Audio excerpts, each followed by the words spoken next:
Baik, selanjutnya sebelum tausiah dan amar ma'ruf nahi munkar akan disampaikan juga informasi terkini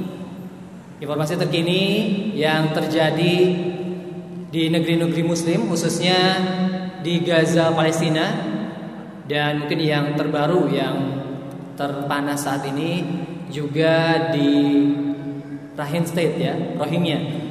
Dan lebih jelasnya langsung saja kita simak bersama penjelasan informasi terkini dari Akhina Nur Iwan Abadi. Dipersilakan.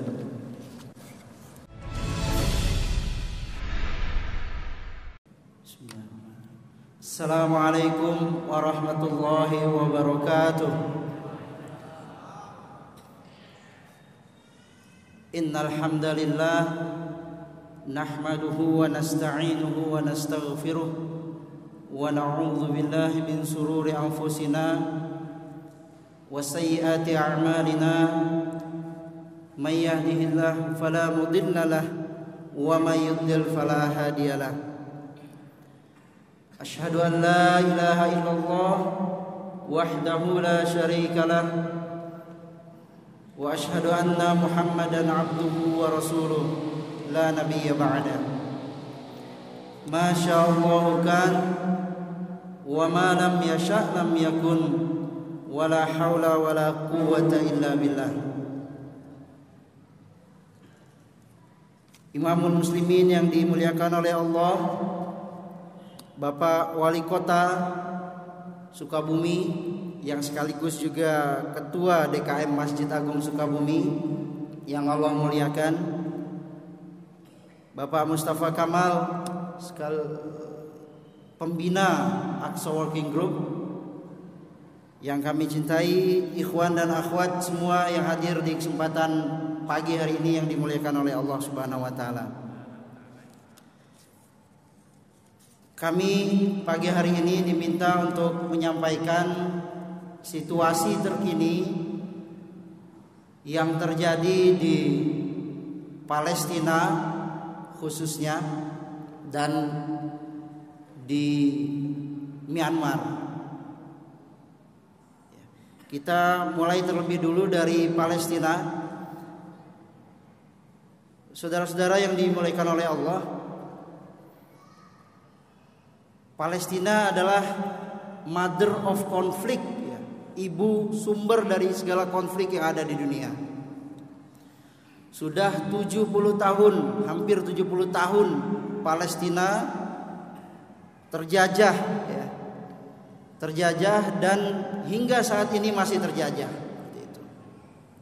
Dan pada hari ini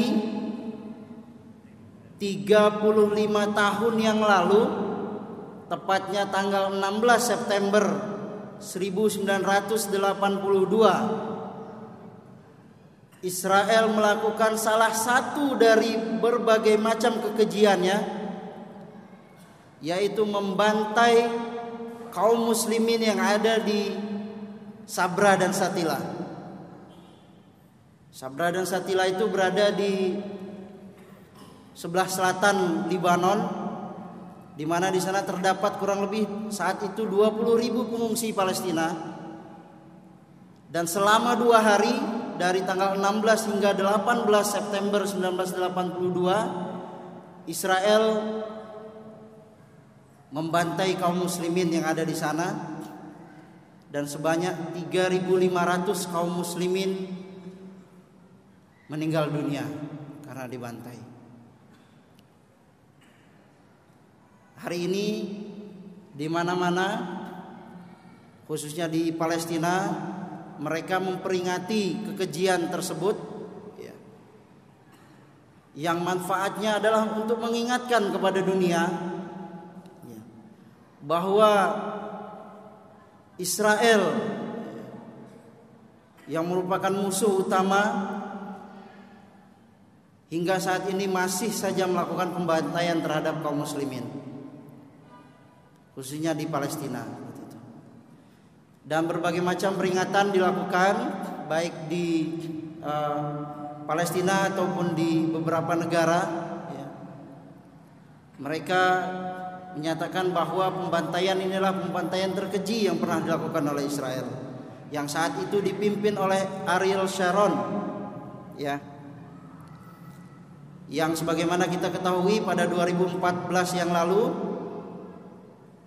Ariel Sharon tewas, ya, setelah kurang lebih 8 tahun mengalami koma. Sejak Januari 2006 dia mengalami koma, terbaring di rumah sakit dan tidak berdaya. Baru 8 tahun kemudian meninggal di atas kasur seperti itu. 8 tahun dia disiksa oleh Allah Subhanahu wa taala akibat kekejiannya membantai kaum muslimin. Dan hari ini kita bersama-sama di tempat ini, ya mari kita ingatkan kembali, ya, karena memang situasi di Palestina saat ini sedang dalam keadaan kritis. Kita masih ingat kurang lebih 1 bulan yang lalu masjid suci ketiga kita, kiblat pertama kaum muslimin, masjid kedua yang dibangun oleh Allah Subhanahu wa taala, yaitu Masjid Al-Aqsa, ditutup selama 2 minggu oleh Zionis Israel. Dan selama 2 minggu tersebut tidak satupun azan berkumandang. Coba bayangkan. Tidak usah kita jauh-jauh berbicara masalah Al-Aqsa, Masjid Al-Aqsa.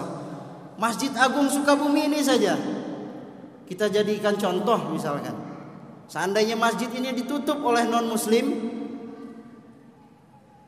kemudian kaum muslimin dilarang untuk masuk, dilarang untuk beribadah, bagaimana perasaan kita? Nah, ini terjadi di Masjid Al-Aqsa, masjid kiblat pertama kaum muslimin, tempat Isra dan Mi'rajnya Rasulullah sallallahu alaihi wasallam. Dan ini terjadi. Kami setelah kejadian tersebut, teman-teman dari berbagai negara kebetulan bertemu dengan kami di Jakarta. Kami melakukan sebuah diskusi. Mereka menyatakan bahwa kondisi ditutupnya Masjid Al-Aqsa ini memang sudah diprediksi oleh mereka sebelumnya. Dan dalam beberapa tahun ke depan Masjid Al-Aqsa masih akan mengalami lebih lagi perlakuannya dari Zionis Israel. Jadi masa-masa beberapa tahun ke depan adalah masa-masa paling kritis terhadap Masjid Al-Aqsa ini. Belum lagi penggalian-penggalian yang dilakukan oleh Zionis Israel yang tidak pernah berhenti. Nah, untuk itu mari kami menghimbau, ya, di setiap sholat kita, minimalnya setiap hari, mari kita berbuat untuk Al-Aqsa ini, untuk berbuat untuk Palestina ini. Kami mendapatkan data para ikhwan yang kami kumpulkan dari berbagai sumber, yaitu bahwa penodaan Masjid Al-Aqsa ini semakin hari semakin parah. Penodaan yang mereka lakukan adalah mereka kaum Zionis Yahudi ini masuk ke dalam Masjid Al-Aqsa, kemudian mereka beribadah di tempat itu karena mereka menganggap Masjid Al-Aqsa adalah kuil milik mereka. Dan itu adalah sebagai bentuk penodaan terhadap masjid ini. Tahun 2011 kurang lebih 5.000 orang pemukim ilegal itu masuk ke dalam Masjid Al-Aqsa melakukan serangan. Kemudian 2012 meningkat 2 kali lipatnya menjadi 10.000 orang. Tahun 2013 meningkat lagi 13.000. Kemudian 2014 dan 2015 itu kurang masing-masing 14.000 orang masuk, dan 2016 sebanyak 17.000 orang telah masuk kaum Yahudi, ya, Zionis masuk ke dalam Masjid Al-Aqsa dan mengadakan penodaan. Dan tahun ini adalah tahun terburuk karena hingga saat ini dari data yang kami dapatkan 17.000 orang sudah lebih, ya, lebih dari 17.000 orang sudah masuk ke dalam masjid tersebut dan melakukan penodaan-penodaan. Nah, ini yang terjadi para ikhwan. Mereka setiap hari bekerja, mereka setiap hari memanfaatkan situasi yang ada, ya, untuk segera merealisasikan niat mereka untuk menghancurkan Masjid Al-Aqsa dan menggantinya menjadi kuil Sulaiman, menjadi sinagog Yahudi. Dan hingga saat ini mereka berjalan on schedule seperti itu, sesuai dengan jadwal yang mereka tentukan. Target mereka memang sudah tidak lama lagi. Target mereka tahun 2020 atau 2022 setidaknya sudah berdiri kuil Sulaiman itu. Dan tahun ini adalah target mereka untuk melakukan peletakan batu pertama pendirian kuil Sulaiman tersebut di Masjid Al-Aqsa. Nah, bagaimana cara mereka melakukannya? Mereka melakukannya dengan cara memecah konsentrasi kaum muslimin. Konsentrasi kaum muslimin dipecah dengan berbagai isu yang berkembang di berbagai belahan dunia, sehingga kaum muslimin tidak memikirkan Masjid Al-Aqsa itu. Dan inilah yang terjadi. Apa yang terjadi di beberapa konflik yang terjadi di negeri-negeri muslimin, termasuk Syria, kemudian Yaman, kemudian akhir-akhir ini Qatar, dan yang terbaru ini adalah Myanmar, merupakan bisa dikatakan sebagai pengalihan isu agar kaum muslimin tidak berkonsentrasi melakukan pembelaan terhadap Masjid Al-Aqsa ini. Dan untuk itu hari ini kita datang di tempat ini, di masjid ini, untuk mengingatkan kembali kepada diri kita bahwa ada satu tanggung jawab yang memang harus kita segera kita lakukan, yaitu membebaskan Masjid Al-Aqsa dan mengembalikannya ke pangkuan muslimin insyaallah. Kemudian para ikhwan, kebetulan kami diamanahkan untuk mengawasi pembangunan rumah sakit Indonesia yang ada di jalur Gaza. Kurang lebih 4 tahun kami berada di sana mengawasi pembangunan. Kami laporkan bahwa alhamdulillah rumah sakit Indonesia sudah berdiri dan melayani 360.000 lebih warga yang ada di jalur Gaza. Rumah sakit itu berdiri adalah sumbangan dari para ikhwan semua yang menyumbangkan rupiah demi rupiah, yang menyumbangkan harta bendanya, sehingga rumah sakit itu bisa berdiri dan melayani para kaum muslimin yang ada di sana. Mudah-mudahan pahalanya terus mengalir selama rumah sakit tersebut bermanfaat untuk kaum muslimin yang ada di sana. Kemudian setelah rumah sakit Indonesia berdiri, kami juga diamanahkan untuk mengawasi pembangunan rumah sakit Indonesia yang ada di Myanmar. Ya, 1 bulan yang lalu kurang lebih kami baru kembali dari Myanmar, dari Rakhine State ya, di mana tempat berdirinya rumah sakit tersebut.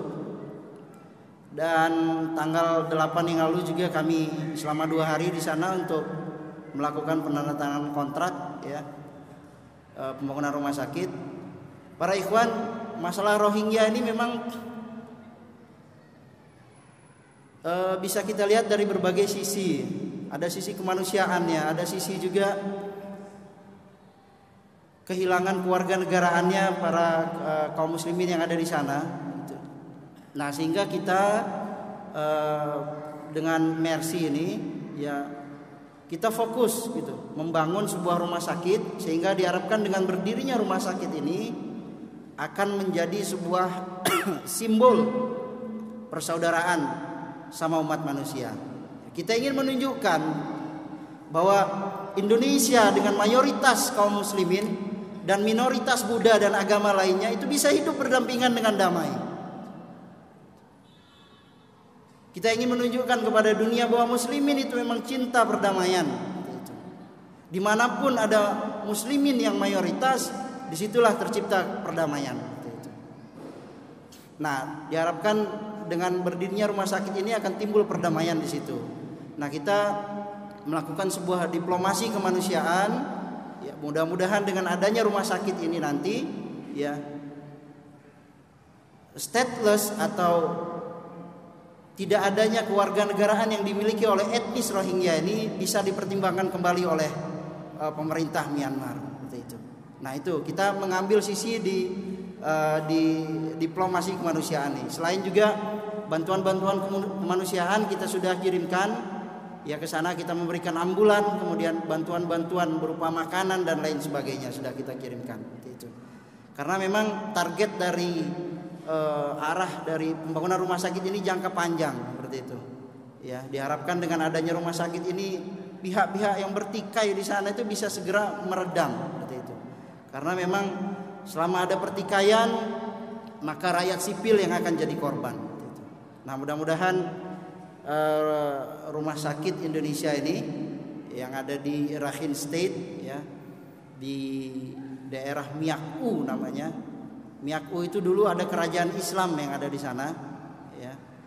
Itu bisa segera berdiri di sana rumah sakitnya dan bisa bermanfaat untuk umat manusia, khususnya kaum muslimin yang ada di sana. Dan mohon doanya dalam beberapa pekan ke depan, insya Allah kami akan berangkat kembali ke Rakhine ya, untuk mengawasi pembangunan rumah sakit Indonesia yang ada di sana. Mudah-mudahan Allah memudahkan kami dan juga kami mengetuk kepada hadirin, ikhwan dan akhwat semua untuk terus berdoa dan memberikan bantuan untuk saudara-saudara kita yang ada di berbagai belahan dunia yang sedang dilanda musibah saat ini. Mungkin demikian yang ingin kami sampaikan. Kurang dan lebihnya kami mohon maaf. Kepada Allah kami mohon ampun. Kami akhiri. Assalamualaikum warahmatullahi wabarakatuh. Kami sampaikan terima kasih juga dan jazakallah kepada Akhina Nuriwan Abadi yang telah menyampaikan informasi atau kondisi terkini ya, khususnya di Palestina, di Gaza dan juga di Myanmar, saudara-saudara kita di Rohingya sana ya. Dan Iwan Awad, mungkin sebenarnya Bang Nuriwan ini sangat banyak yang ingin disampaikan mungkin karena waktu yang terbatas, dan Iwan Awad mungkin bisa nanti meminta waktu beliau untuk berbincang-bincang lebih lanjut lagi, bukan hanya di negeri-negeri muslim di luar Indonesia, di daerah-daerah juga beliau sudah terjun langsung ya, seperti waktu pembakaran masjid di Papua sana, Bang Nuriwan ini langsung terjun ke sana, ceritanya bagaimana angkernya melewati hutan belantara ya di Papua sana. Insya Allah Iwan Awad silahkan untuk minta waktu beliau nanti berbincang-bincang lebih lanjut. Baik, selanjutnya tausiah atau amar ma'ruf nahi mungkar yang pertama akan disampaikan oleh Dr. R. Denny Muhammad Daniel MM. Beliau mewakili Dr. Sakti Alamsah MPD dari Universitas Muhammadiyah Sukabumi. Karena Dr. Sakti Alamsah berhalangan hadir, ada kegiatan acara yang tidak bisa ditinggalkan. Kepada Dr. R. Denny Muhammad Daniel MM kami persilakan. Assalamualaikum warahmatullahi wabarakatuh. Alhamdulillahirabbil alamin, wassalatu wassalamu ala sayyidil mursalin wa imamil muttaqin wa ala alihi washabihi wa man da'a bida'watihi wa tazama bi tariqatihi wa tarassama khitahu wa ja'al aqidah asasan li fikratihi wal ahkam syar'iyyata li amalihi wa masdaran li ahkamihi wa ba'd. Qala ta'ala fi kitabil karim, a'udzu billahi minasyaitonir rajim. Walan tardu anqal yahud wala nasara hatta tattabi'a millatahum. Shadaqallahu azim wa shadaqa rasul karim. Ihwa fillah rahimakumullah. Yang paling utama dan pertama kali kita ucapkan rasa syukur kita kehadirat Allah Subhanahu wa taala. Alhamdulillah pada hari ini, pada kesempatan kali ini kita bisa bersama-sama berkumpul melaksanakan salah satu kewajiban ya, dari banyak kewajiban.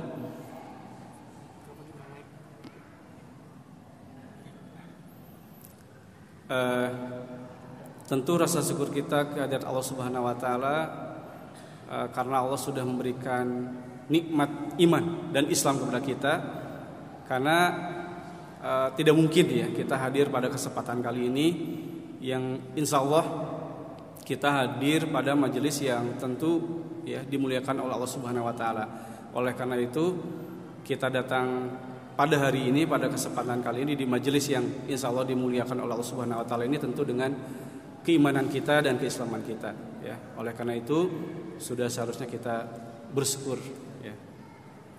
Dan mudah-mudahan sholawat serta salam tetap tercurahkan kepada Nabi kita Rasulullah Muhammad Sallallahu Alaihi Wasallam, keluarga beliau, para sahabat beliau, tabiin, dan juga generasi setelah mereka yang tentu, ya, kita berharap mudah-mudahan di dalamnya adalah termasuk kita. Amin ya Allah ya rabbal alamin.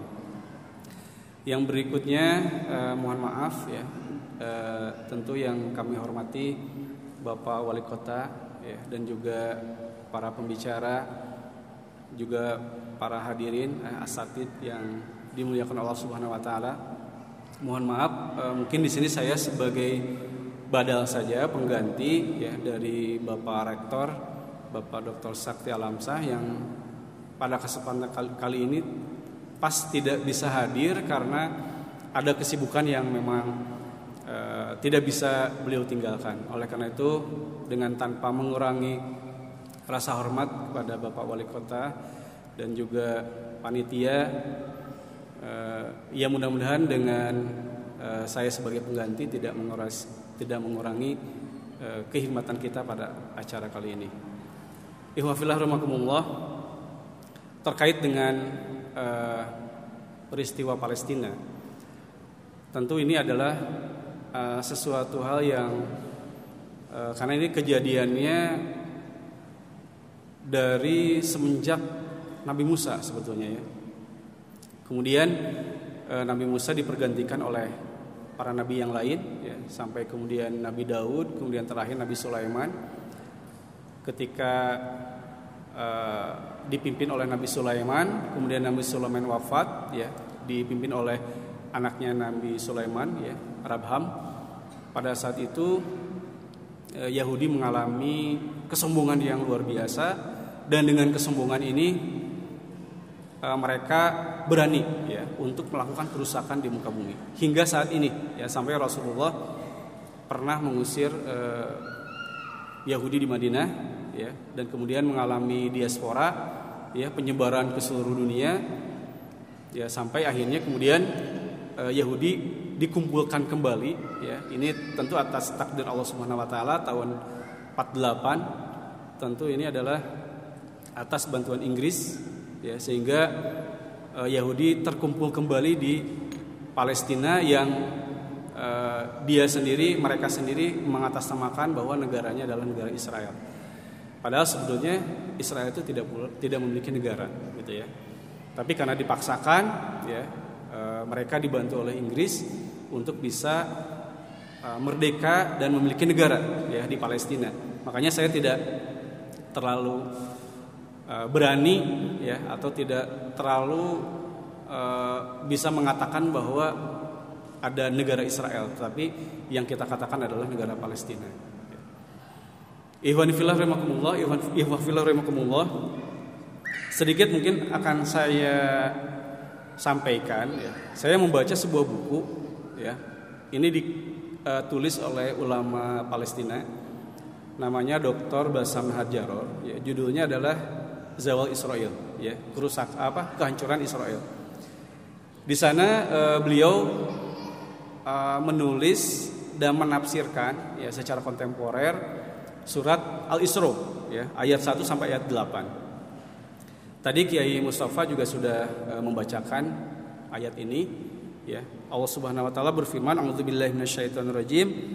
Subhanalladzi asra bi 'abdihi lailan minal masjidil haram ilal masjidil aqsal ladzi barakna haulahu linuriyahu min ayatina innahu huwas samiul basir.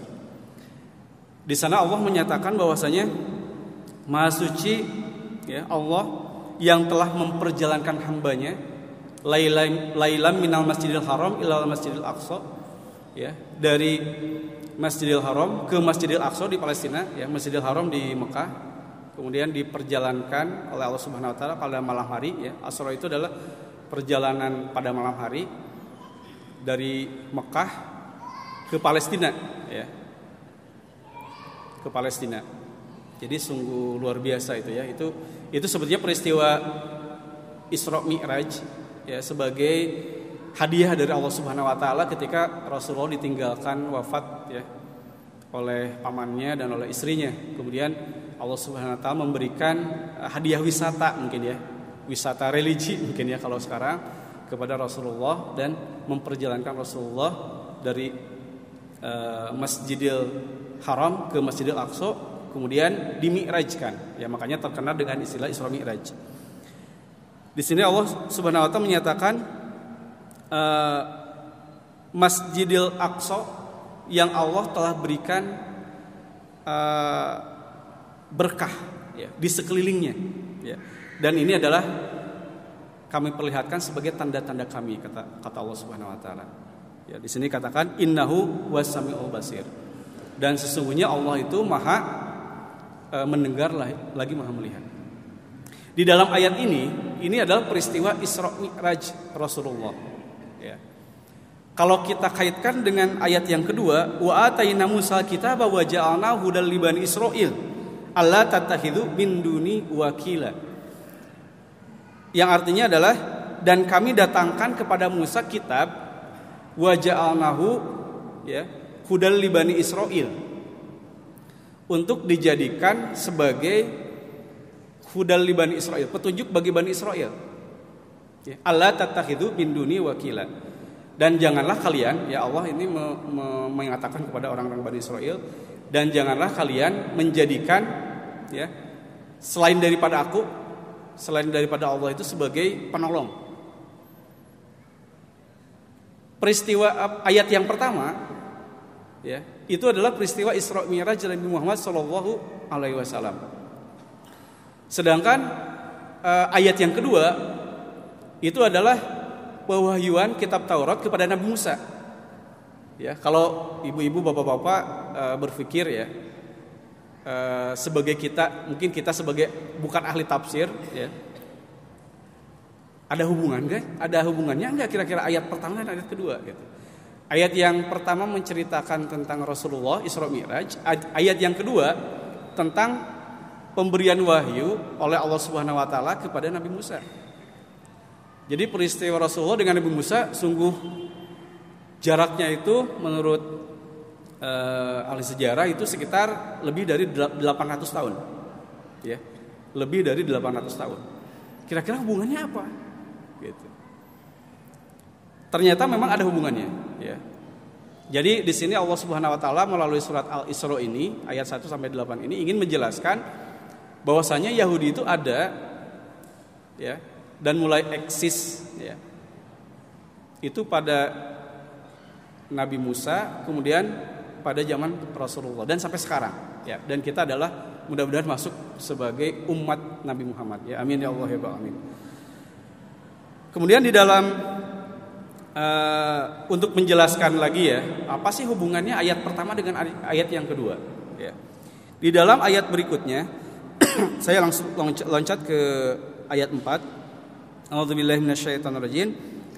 Wa qadaina ila bani Israila fil kitab la tufsiruna fil ardi marratain wa la ta'lunna uluwan kabira. Di ayat yang keempat ini Allah Subhanahu wa taala menyatakan bahwasanya wa qadaina ila bani Israila, dan kami telah tetapkan ya bagi Bani Israil di dalam kitab menurut kitab Zawal Israel yang ditulis oleh Basam Nahajaro, dikatakan bahwa Alkitab di sana itu adalah Al-Qur'an dan kitab Taurat. Jadi di dalam dua kitab ini, baik Al-Qur'an ataupun Taurat, itu dikabarkan ya, ditulis bahwasanya Yahudi itu akan melakukan kerusakan dua kali. Ya. La tufsiduna fil ardi marrataini, akan melakukan kerusakan di muka bumi ini dua kali. Jadi nanti saya jelaskan juga bahwasanya kapan Yahudi yang pertama melakukan kerusakan dan kapan yang terakhir. Maka yang terakhir ini adalah tanda-tanda bahwa dunia ini akan menghadapi hari kiamat. Gitu. Jadi kita harus mencatat bahwa Yahudi akan melakukan kerusakan dua kali, dan sekarang Yahudi sudah melakukan kerusakan. Dan menurut Ustadz Syekh ya Basam Nahajaro dikatakan bahwa sekarang itu adalah kerusakan yang dilakukan oleh Yahudi yang kedua kalinya. Berarti kalau Yahudi sudah melakukan kerusakan yang kedua kali, maka tanda bahwa Yahudi akan dikalahkan oleh kaum muslimin dan tanda bahwa hari kiamat sudah dekat. Tapi oleh siapa Yahudi akan dikalahkan? Gitu ya. Ini menjadi sebuah pertanyaan. Wala ta'lunna uluwan kabiro. Dan Yahudi pada waktu membuat kerusakan itu mereka akan melakukan kesombongan, ya. Jadi kesombongan yang besar. Wala ta'lunna uluwan kabiro. Kapan sih kira-kira Yahudi melakukan kerusakan? Ya. Banyak para ahli sejarah, ya, bahkan Basam Nahar Jaror menstandarkan sejarahnya itu pada ucapan Umar bin Khattab. Ya. Jadi Umar bin Khattab menjelaskan yang disimpulkan kemudian oleh Basam Nahar Jaror, dikatakan bahwa kerusakan Yahudi yang pertama itu adalah ketika Bani Israel pada waktu itu ditinggalkan oleh Nabi Sulaiman. Jadi Nabi Sulaiman wafat, kemudian kekuasaan diserahkan kepada anaknya, dan pada waktu anaknya Rabham memimpin, ya, Bani Israel di Palestina, itu orang-orang Yahudi membangkang dan kemudian terbagi dalam dua kerajaan. Kerajaan yang pertama adalah kerajaan Yahuza, dan yang kedua adalah kerajaan Israel. Kerajaan Israel itu ada di utara Palestina, dan kerajaan Yahuza itu ada di selatan Palestina. Dua kerajaan ini terbentuk karena Yahudi Bani Israel pada waktu itu mengalami pertolongan, ya, mungkin dalam tanda petik pertolongan dari Allah Subhanahu wa taala menjadi sebuah kerajaan yang besar, dan pada waktu itu merasa besar, maka mereka melakukan kerusakan, ya.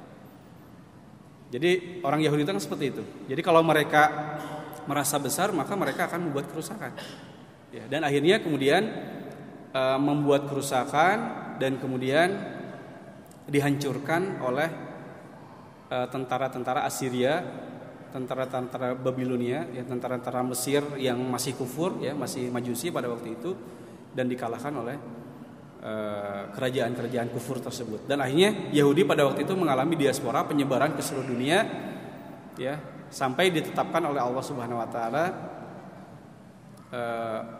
orang-orang Yahudi itu sampai sekarang tinggal di Palestina. Ihwafillah rahimakumullah, ya, saya akan sedikit teruskan. Di sini Allah Subhanahu wa taala menjelaskan kembali, Allah Subhanahu berfirman, a'udzubillahi minasyaitonir rajim. Fa idza jaa wa'du ulahuma ba'atsna 'alaikum ibadan lana uli ba'sin syadid. Fajazu hilal diyar wa kana wa'dan maf'ula. Allah Subhanahu wa taala berfirman, ya, maka jika datang janji dari dua janji, ya, kata Allah, maka kami akan mengutus kepada kalian hamba-hamba kami, ya, yang kuat, kokoh, ya, dan akan memasuki desa-desa orang Bani Israel untuk menghancurkan orang-orang Bani Israel. Ketika Bani Israel pada waktu itu membuat sudah besar, membuat kerusakan, kemudian akan dihancurkan kembali, ya.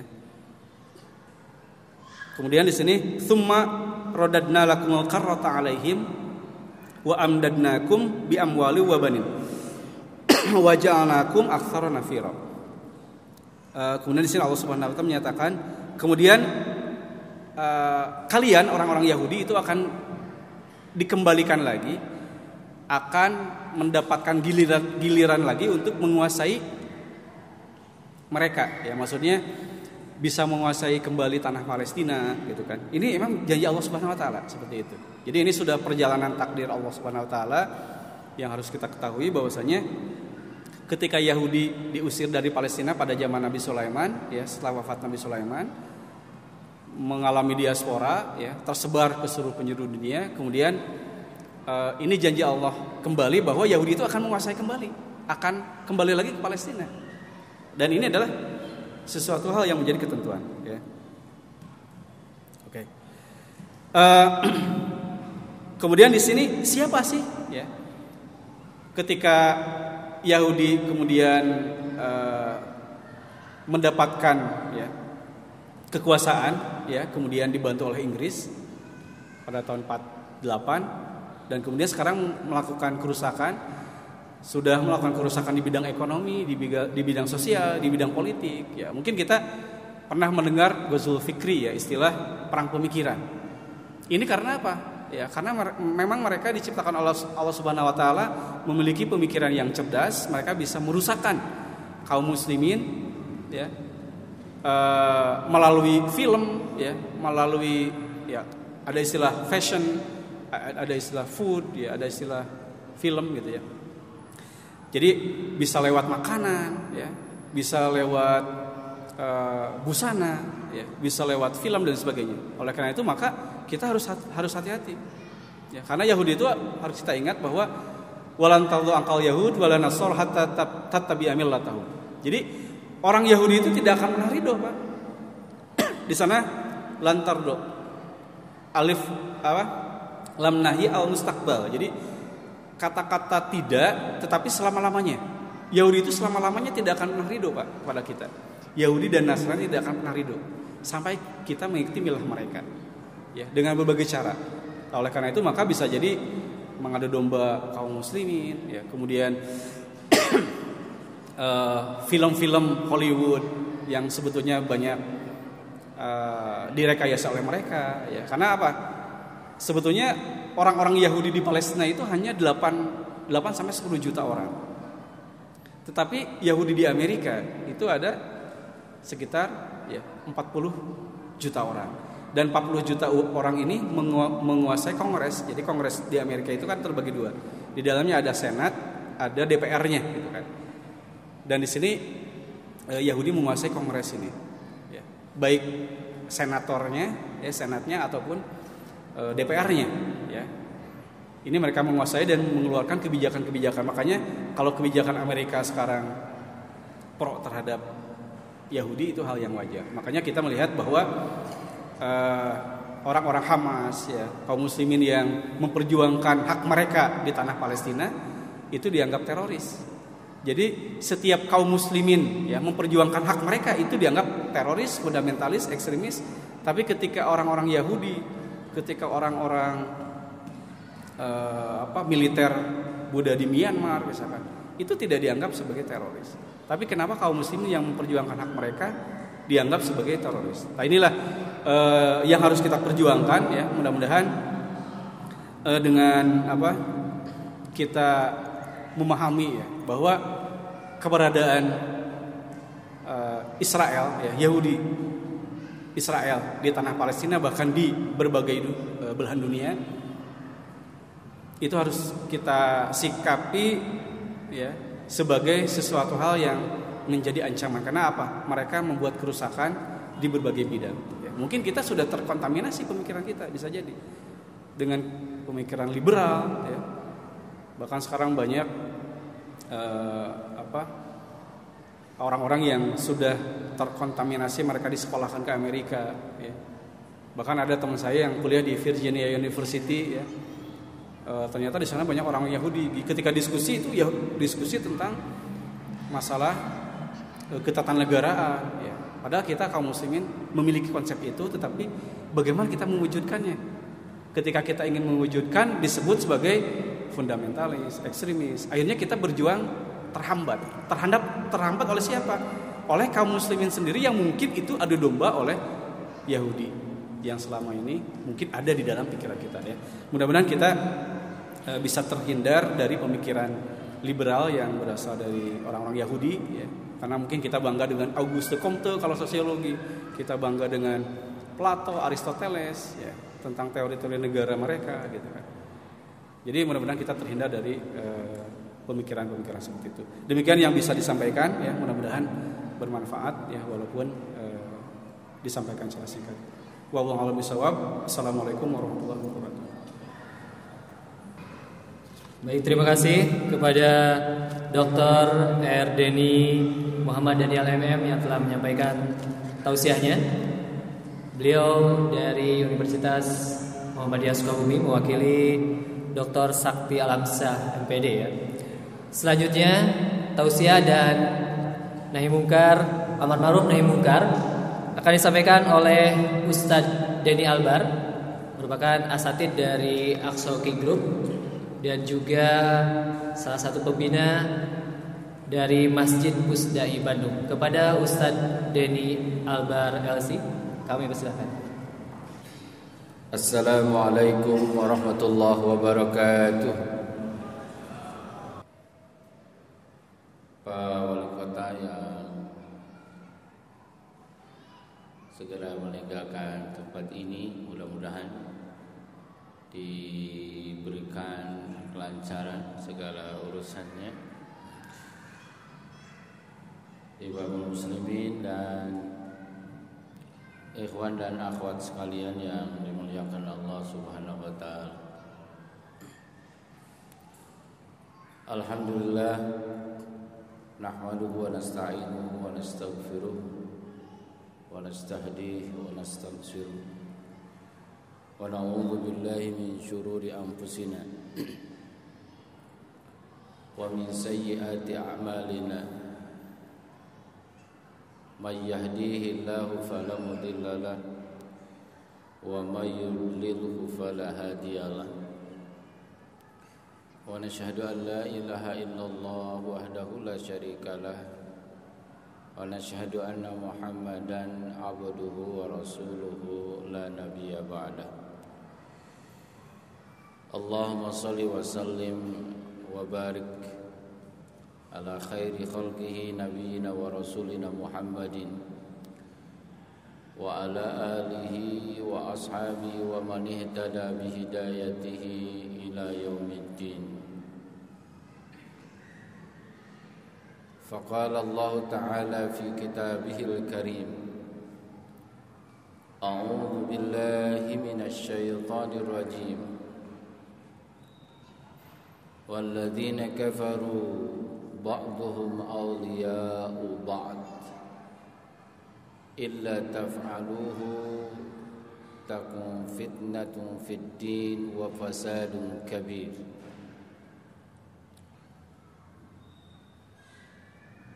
Wa qala Allah ta'ala fi ayatin ukhra,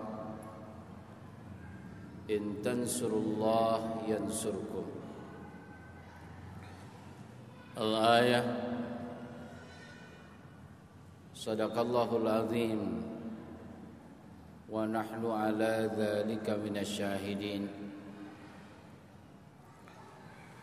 Amma ba'd.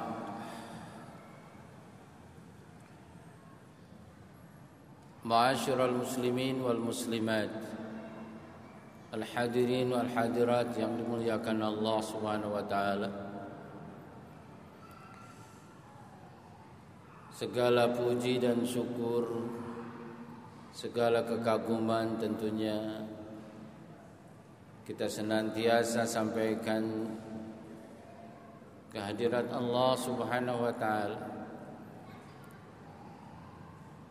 yang pada kesempatan yang mulia ini, di tempat yang mulia,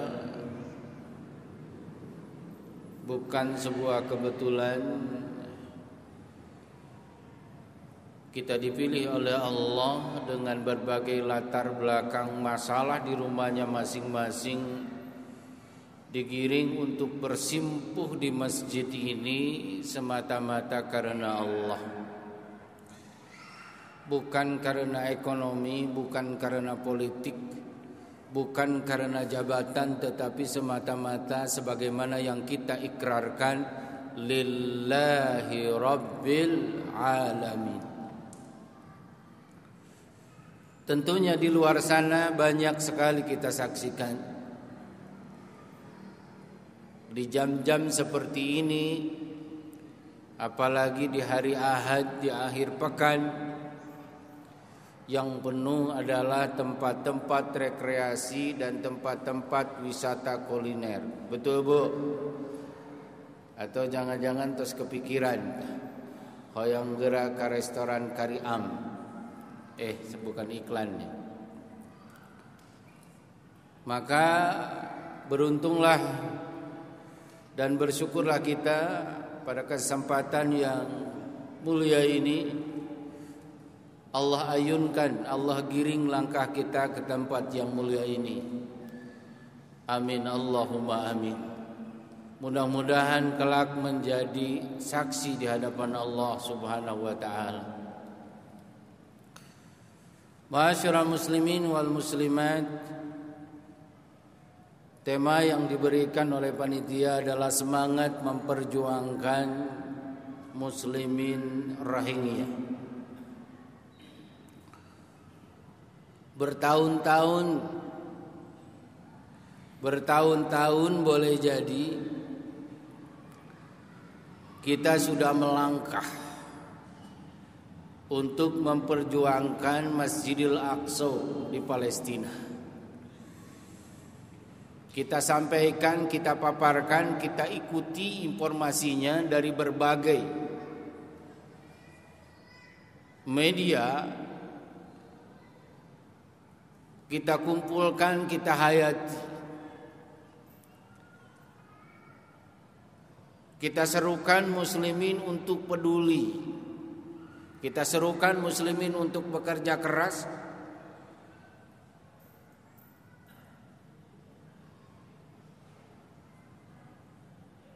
Belum saja itu semuanya usai,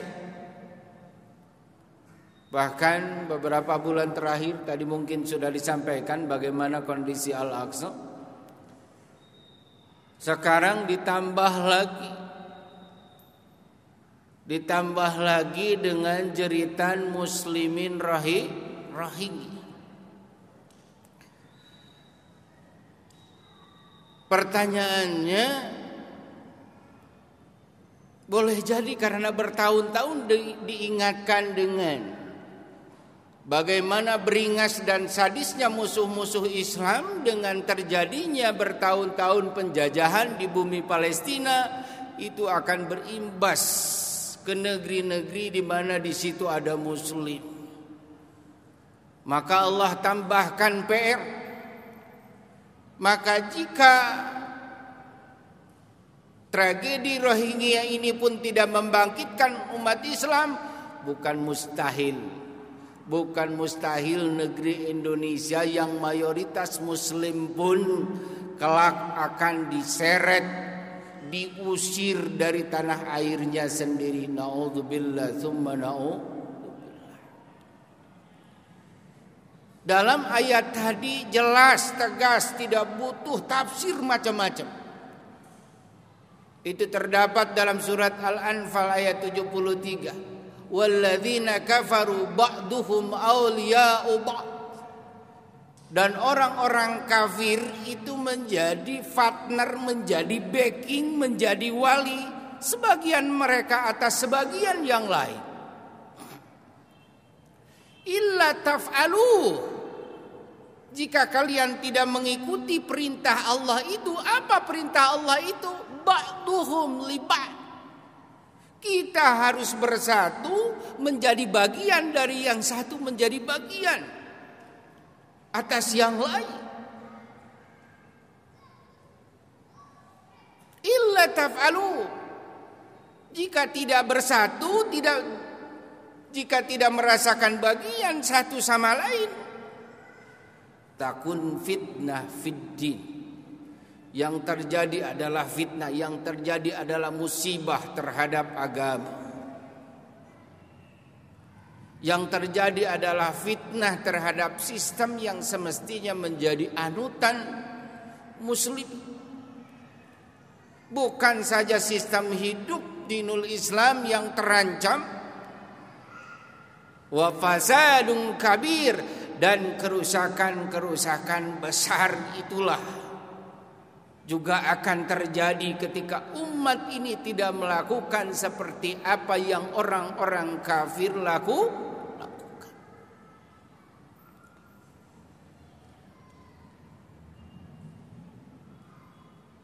Jadi relevansi antara perjuangan dan penindasan yang terjadi di Palestina dengan Rohingya adalah tafsir nyata ketika muslimin ini berjuang dengan porosnya masing-masing, tidak mengkerucut menjadi umat yang satu dengan tujuan yang satu. Maka selama itu tidak terwujud, maka jangan harap ada kedamaian dunia ini. Semua sudut, semua negeri, semua kota bakal dikacaukan dengan cara apapun. Ini tafsir nyata di depan kita. Butuh negeri nyata yang lain, yang mana yang harus ditindas lagi sehingga kita baru akan bersatu. Akan hilang kedamaian itu.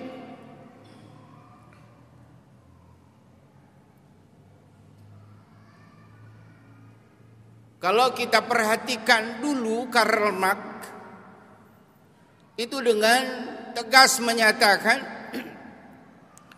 is can represent must be represented. Manusia yang tidak unggul, yang tidak bisa tampil harus digantikan dengan kapitalisme, dengan liberalisme dan lain sebagainya. Itu dulu. Tetapi diterjemahkan lagi lebih parah oleh Wiratu. Apa itu Wiratu?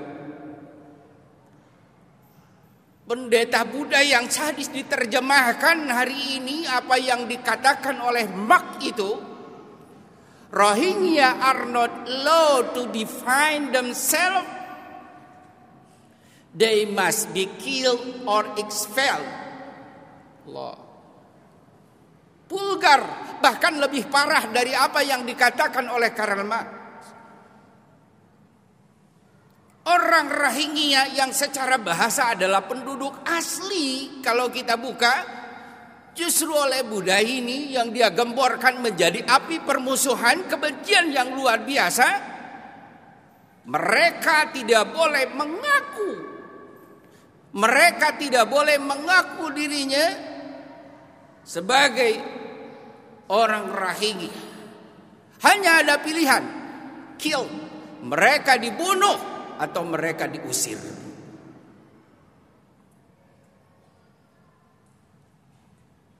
Kalau yang belajar kursus bahasa Inggris, coba pahami kata-kata Buddha itu.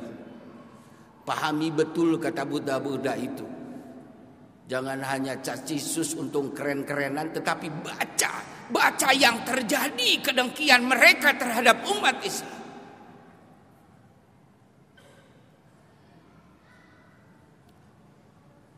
Rohingya adalah sebuah negeri etnis Muslim yang berbatasan dengan negeri Bangladesh, yang hari ini 12.000 kurang lebih di Indonesia menjadi pengungsi. 87.000 sekarang mengungsi di Bangladesh.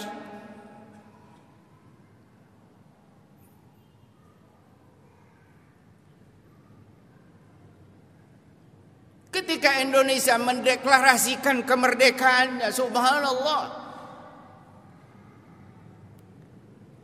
dalam pembukaan undang-undang di dalamnya kita pahami bahwa segala bentuk penjajahan di atas dunia harus dihapuskan.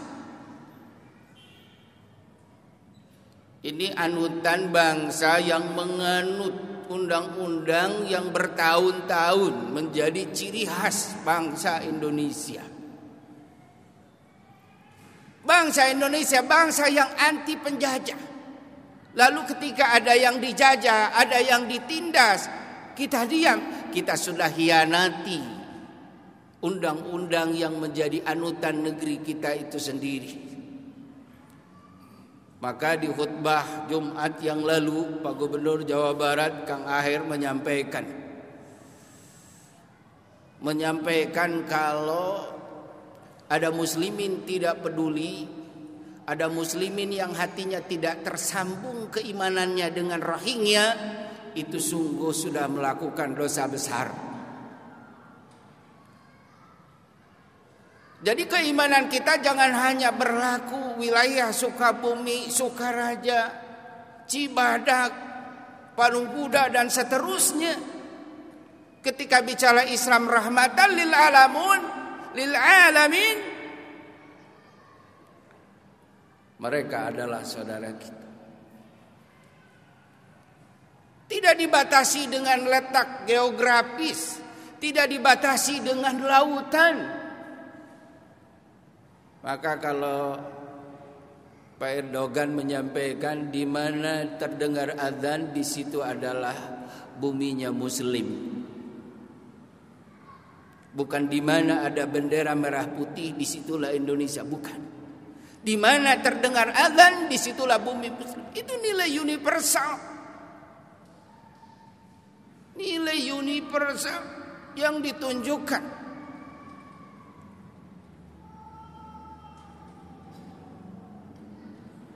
Namun apa yang terjadi? Subhanallah. Subhanallah.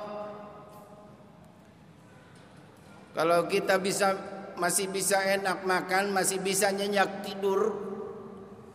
Di sini pertanyaannya, ya Allah, di mana sebetulnya letak keimanan kita? Saya masih ingat tahun yang lalu kalau tidak salah Prof. Dedi Ismatullah, mantan Rektor UIN, menyampaikan ketika sakit gigi maka seluruh saraf tubuh menjadi ikut sakit. Jangankan makan, minum air saja paur, nyeri. Lah ini ribuan bangsa Palestina dibunuh, ditonton bareng-bareng. Beliau katakan sudah mati saraf keimanannya. Allahu Akbar. Jangan-jangan kita pun begitu. Kenapa? Ketika beberapa hari yang lalu kita merayakan apa? Kita merayakan Idul Kurban. Kita merayakan Idul Kurban, kita menyembelih hewan kurban. Di saat itu pula saudara-saudara kita yang sama-sama bersyahadat la ilaha illallah Muhammadur Rasulullah, mereka disembelih. Ketika kita bersukaria, memanggang sate, membakar, yang senang torpedo mungkin bakar torpedo dan lain sebagainya. Di saat itu pula saudara kita seiman di Palestina, mereka dipanggang hidup-hidup.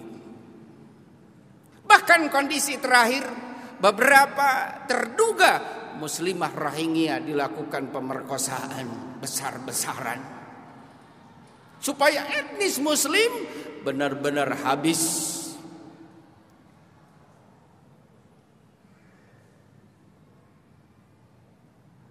Indah kalau kita dengar apa yang disampaikan oleh Rasulullah dalam hadis riwayat Muslim, "Matsalul mu'minina fi tawadihim wa ta'atufihim idza ishtaka 'udwun tada'a lahu sa'irul jasad bis-sahri wal humma." Perumpamaan indikator benarnya keimanan seorang muslim, lihatlah dari mana mereka saling mengasihi satu sama lain, saling menyayangi satu sama lain. Ketika satu tubuh sakit, satu anggota tubuh sakit, maka sekujur tubuhnya akan merasakan sakit. Itukah yang kita alami hari ini? Itukah yang kita lakukan saat ini? Itukah yang kita rasakan hari ini? Subhanallah. Kita bisa duduk nyaman, bisa nyender, bisa nangeh gado. Serasa sudah berjuang luar biasa. Saudara-saudara kita dibantai, Masya Allah. Ini luar biasa. Ini teguran luar biasa. Mau berapa negara muslim lagi yang diganyang? Mau berapa muslim lagi yang harus terbunuh? Baru kita akan sadar untuk berjuang. Maka kata kunci yang Allah tunjukkan, satukan potensi masing-masing untuk melawan kezaliman itu. Karena ketika alam dunia ini, ketika kekayaan ini kemudian dikuasai oleh orang yang tidak beriman, maka yang terjadi adalah kezaliman. maka yang terjadi adalah keangkara murkaan, maka yang terjadi adalah dari kebinasaan ke kebinasaan yang lain. Na'udzubillah tsumma na'udzubillah.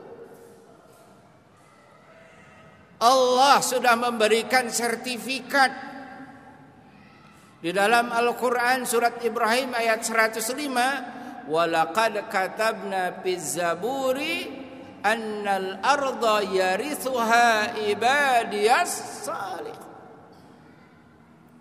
Telah ditetapkan dalam kitab Zabur bahwa bumi ini diwariskan kepada orang-orang yang salih. Siapa yang solihin? Solihin bukan sekedar nama. Makanya Allah menyebutkan salihin ini menunjukkan komunitas, menunjukkan jamaah. Tidak bisa kita pangku negeri ini, tidak bisa kita tangani negeri ini dengan sendiri-sendiri. Maka Allah gunakan yarithuha ibadiyas salihun, orang-orang soleh, kumpulan. Selama itu tidak berkumpul orang-orang soleh yang jujur, orang-orang soleh yang adil, orang-orang soleh yang punya rasa peduli, maka tidak akan pernah ada kedamaian itu. Selama tidak ada niat untuk menegakkan keberjamaah itu, maka tidak akan pernah ada kedamaian itu. Di kota ini damai, di kota sana saling bunuh. Di kota sana damai, di sebelah barat sana terus.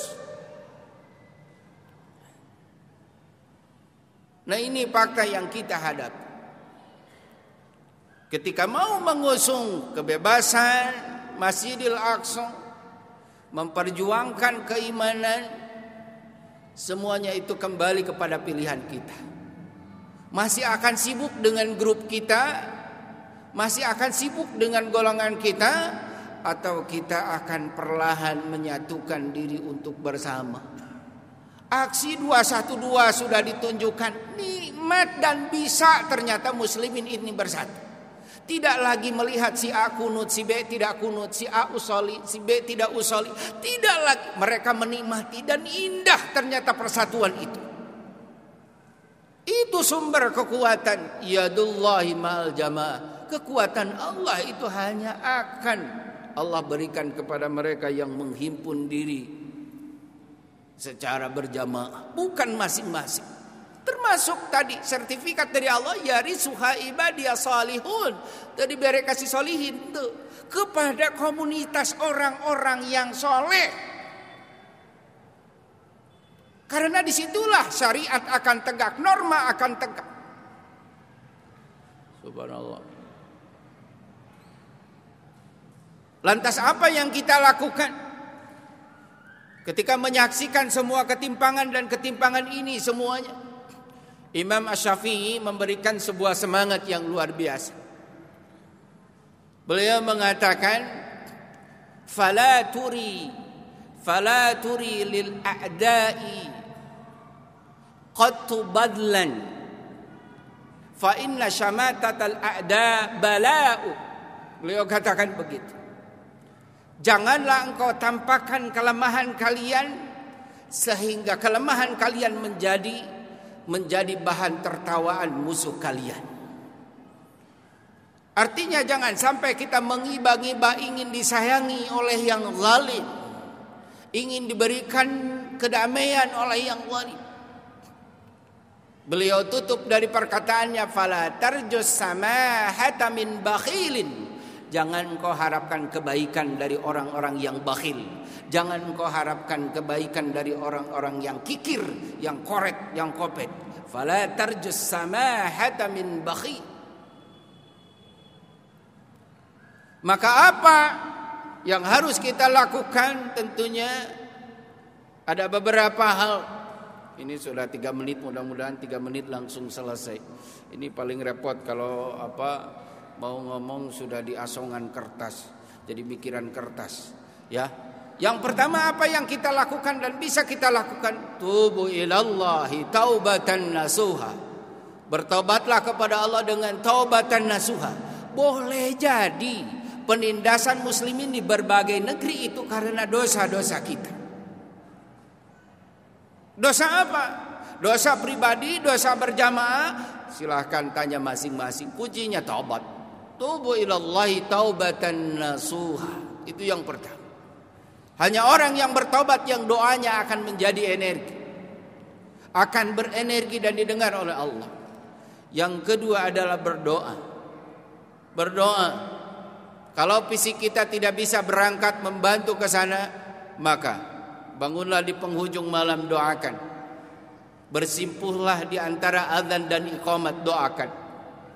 Kemudian mohonkan kepada Allah agar segera mengirimkan pertolongan kepada saudara-saudara kita di Rohingya, di Palestina. Itu pun adalah selemah-lemahnya. Tidak henti kita berdoa. Maka subuh tadi kurang lebih 7.000 jamaah dipusnai, kemudian melakukan kunut nazilah. Itu adalah bagian apa yang kita bisa. Itu pun saya katakan ada aful iman. Hanya selemah-lemah iman. Kenapa? Di ATM ratusan juta, tetapi kalau narik 10.000 itu subhanallah, itu sudah ada aful iman. Tapi kurut dajilah madaratan. Kenapa? Gratis. Ada kunut, Quran. Amin, amin. Allah. Berdoa. Berdoa tidak henti-hentinya. Yang ketiga adalah bersiaplah untuk berjihad. Boleh jadi bukan selesai di Rohingya yang menjadi sasaran. Kita tidak tahu makar apa yang sudah disusun bagi mereka yang tidak sudi peradaban Islam itu tegak. Maka setiap saat dari mulai latihan memanah, riyadhah itu harus disibukkan. Bersiap. Kemudian bersilaturahmi. Jika ada pengungsi Rohingya ataupun mereka yang meneriakan perjuangan Palestina dan Rohingya, terimalah dengan baik, kuatkan hati mereka. Mereka yang kehilangan rumah, kehilangan keluarganya, jadilah kita menjadi ansor yang baik daripada muhajirin. Jadilah kita ansor yang baik bagi mereka yang menjadi muhajirin saat ini. Bisa jadi kita suatu saat yang menjadi muhajirin karena kita meninggalkan Al-Quran dan As-Sunnah. Na'udzubillah summa na'udzubillah. Yang terakhir adalah berpartisipasi. Kita harus berpartisipasi sekecil apapun peran kita. Mau pemberitaan lewat medsos, mau lewat WA, Instagram, hidupkan agar muslimin sadar ancaman musuh-musuh Islam setiap saat mereka menyiapkan serangan-serangan di tengah lelapnya tidur muslimin. Berpartisipasi, berperan dengan apa yang kita bisa. Ikuti informasi tentang Rohingya, tentang Palestina. Sebarkan menurut pemberitaan yang benar, katakan benar, yang salah katakan salah. Ini adalah bagian dari jihad kita. Kemudian partisipasi jihadul mal. Sisihkan dari setiap harta kita. Kalau kita tidak bisa berangkat fisik, paling tidak apa yang menjadi penghuni pesak kita infakkan. Demikian apa yang bisa disampaikan. Assalamualaikum warahmatullahi wabarakatuh. Baik, terima kasih dan jazakallah kembali kami ucapkan kepada Ustadz Denny Albar LC yang memberikan tausiahnya untuk kita semua.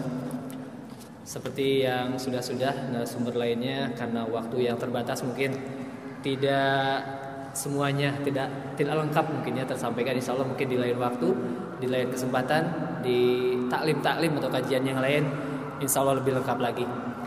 Dan ikhwan akhwat, selanjutnya insya Allah tausiah dan amar ma'ruf nahi munkar akan disampaikan oleh Imamul Muslimin Kiai Haji Yahya Mansur MA. Kepada beliau kami persilakan.